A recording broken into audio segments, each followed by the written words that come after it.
What if I told you the secret to sweeter tomatoes, stronger roses, and fewer pests was already sitting in your kitchen cabinet in a little orange box?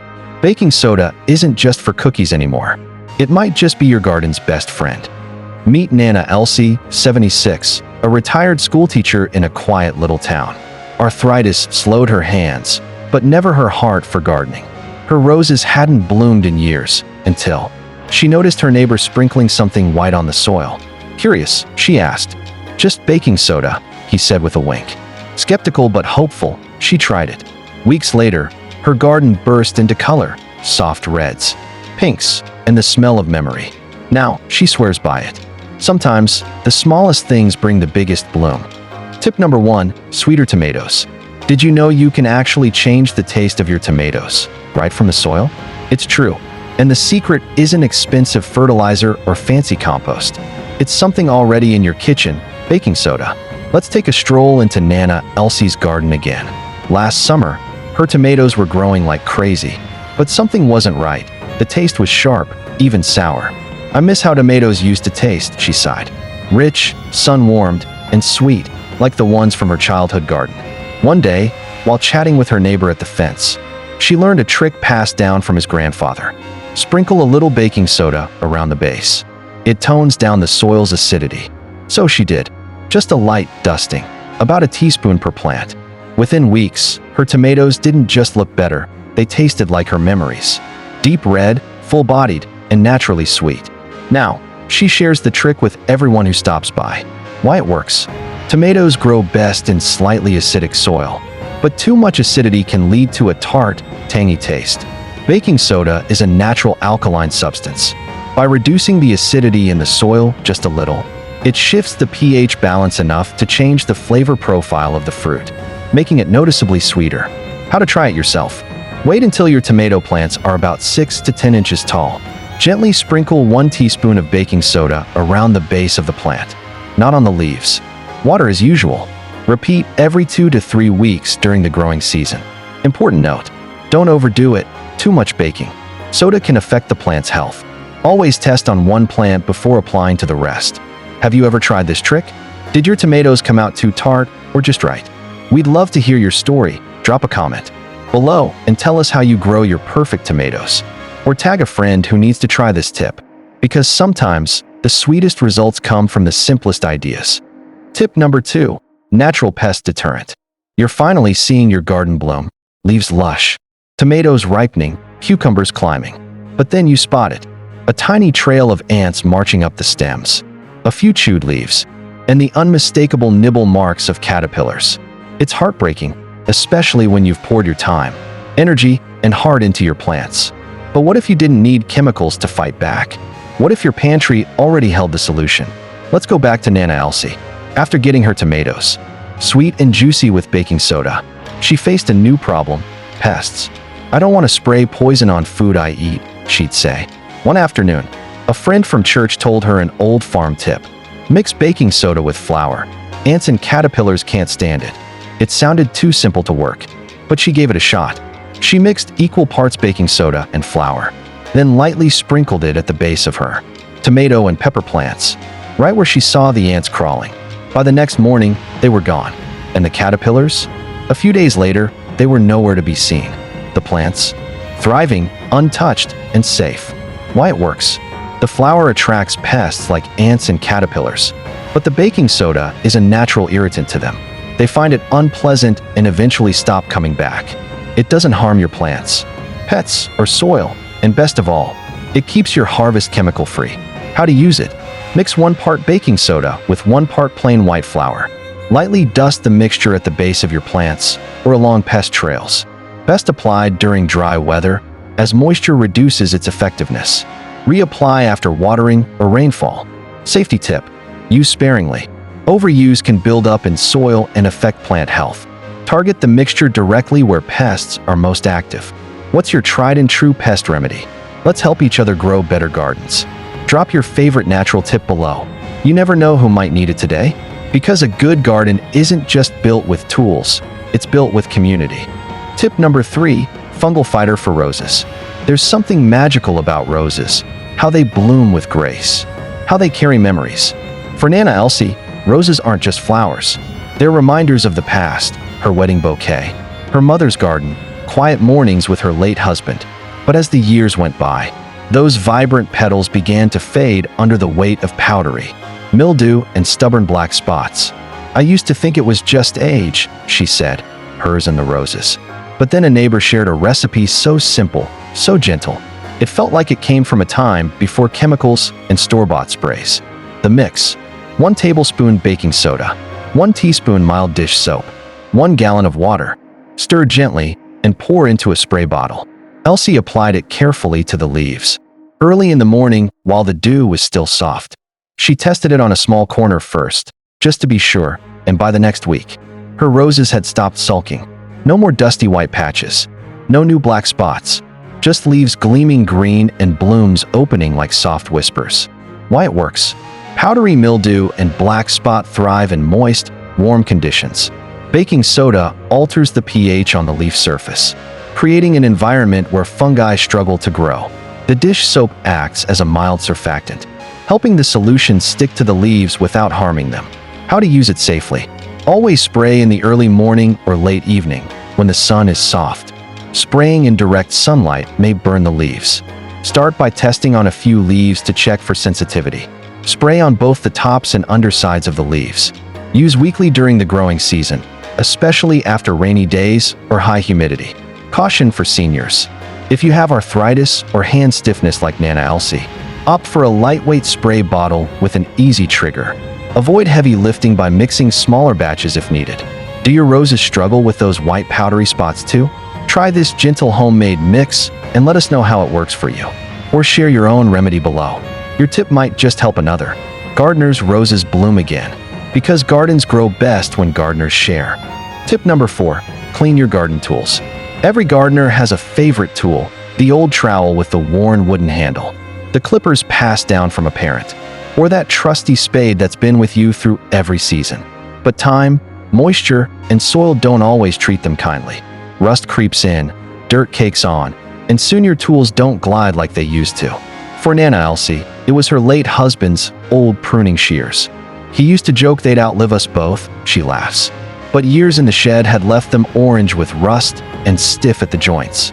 Scrubbing was hard on her hands, arthritis made even turning a doorknob a challenge.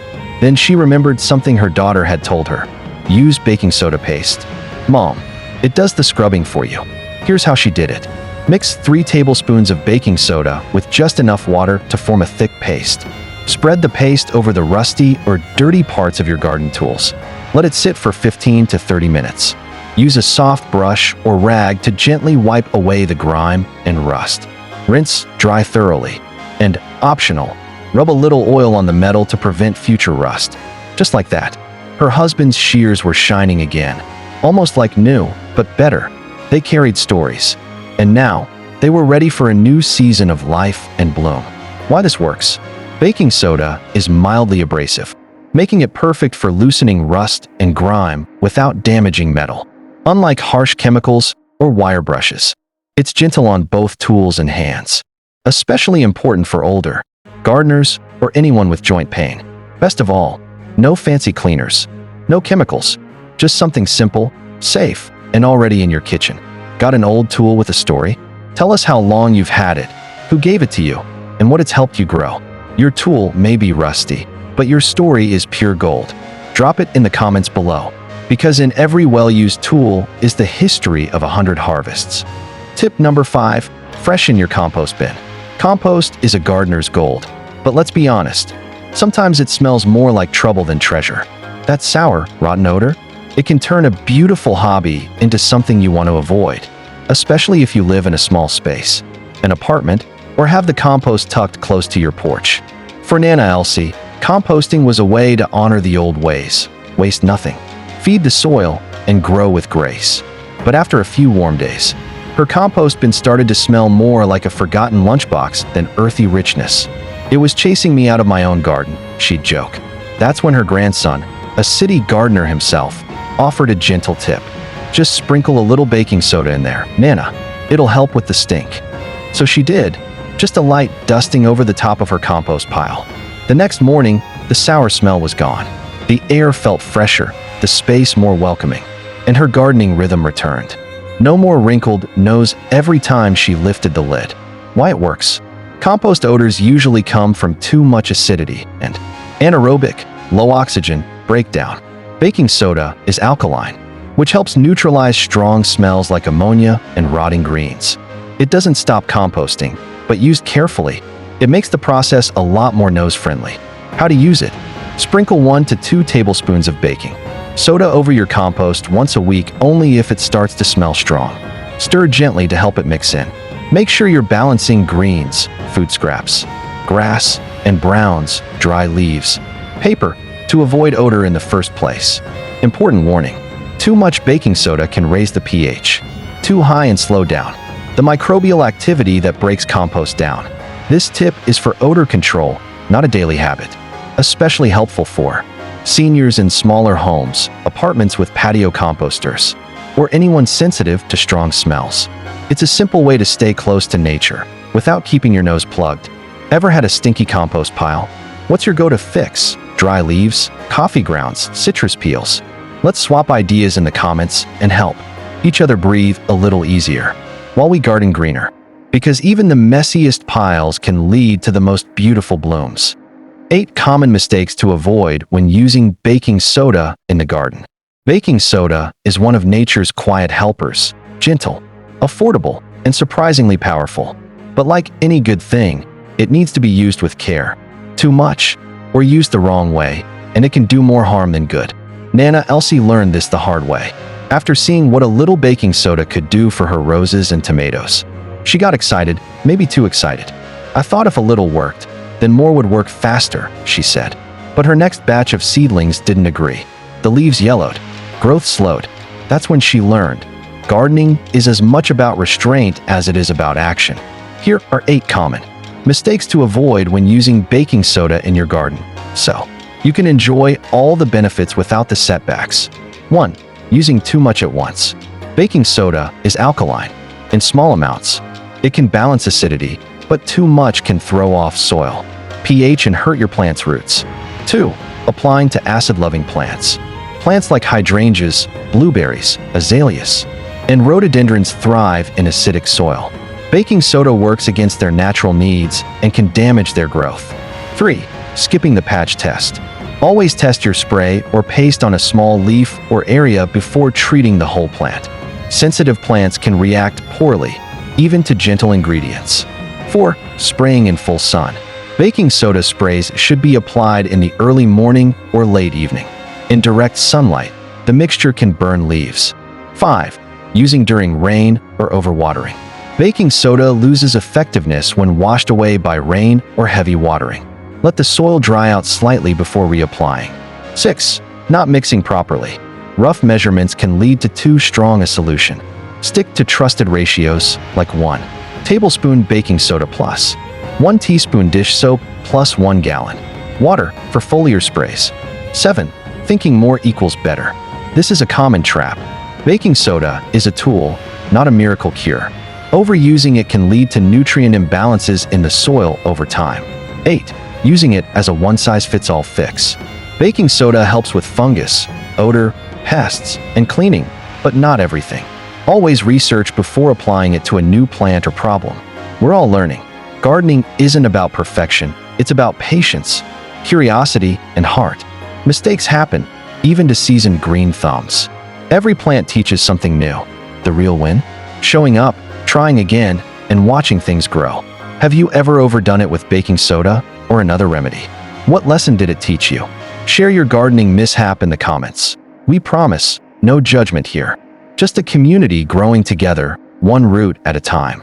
Nana Elsie once said, "The best gardens aren't grown with money. They're grown with love and a little bit of baking soda." And she was right. It's not always the fancy tools or expensive fertilizers that make the magic happen.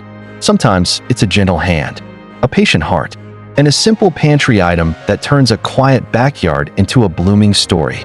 Whether you're just starting out or have decades of soil under your nails. Remember, every gardener has room to grow. Mistakes are part of the journey. And so are the small wins, like a sweeter tomato, a single rose in bloom, or one less ant on your pepper plant. Let's keep learning from one another, season by season. Like if you learned something new today. Share this video with a gardening friend who'd love these tips. Subscribe for more gentle wisdom and time-tested advice from the Evergreen. Seniors, where every gardener, no matter their age, belongs. Because it's the simple things that bring the biggest bloom.